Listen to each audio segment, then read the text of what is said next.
A draft of Thailand's proposed new constitution will be handed over to the country's military government on Thursday for approval.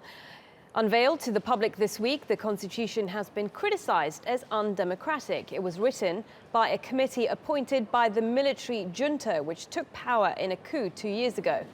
In August, the public will vote in a referendum on whether to accept the charter. Let's get more on this from Tony Cheng. He joins us live from Bangkok. Tony, give us a bit of background to this. What is the significance of this new draft constitution?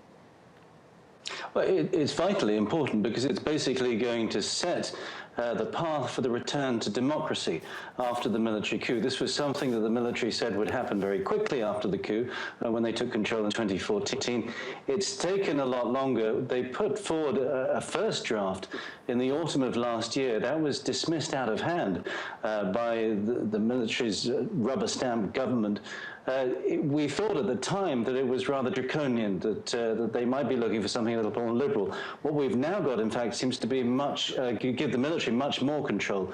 And that's disturbing. It's attracted an awful lot of criticism, most principally because there are a couple of points in there that people are very disturbed by, notably that the Prime Minister could well be appointed, not he wouldn't be elected, chosen by the public, and that suggests many people think that the General Prayut, who's currently the Prime Minister, may have further political ambitions even after elections.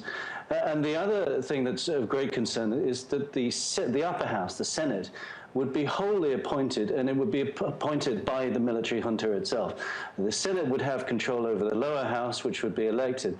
And thus, I think people are very concerned that even if Thailand is restored to democracy with elections, the elected politicians will always be under the control of those who are appointed, and those who are appointed will be under the control of the military. And what has the reaction been from the Thai people? Presumably, they're not happy about this.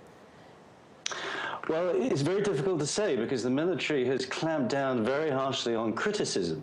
Over the weekend, one former politician posted on Facebook that he thought this was indicating the military was very keen to stay on in power after an election took place. He was then detained. Yesterday, we saw a woman who merely posted a picture of herself with a red bucket with the names of Thaksin and Yingluck Shinawatra, the former prime ministers, both who were deposed by coups.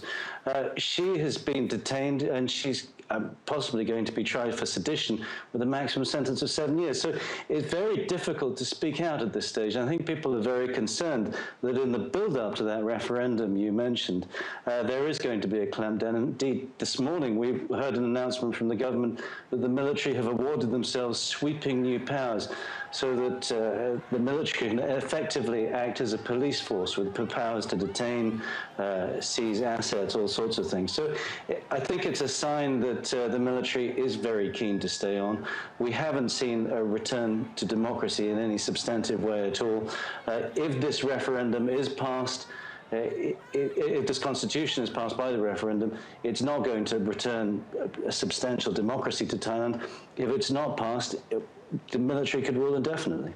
Okay, Tony, many thanks for that. Tony Cheng there live from Bangkok.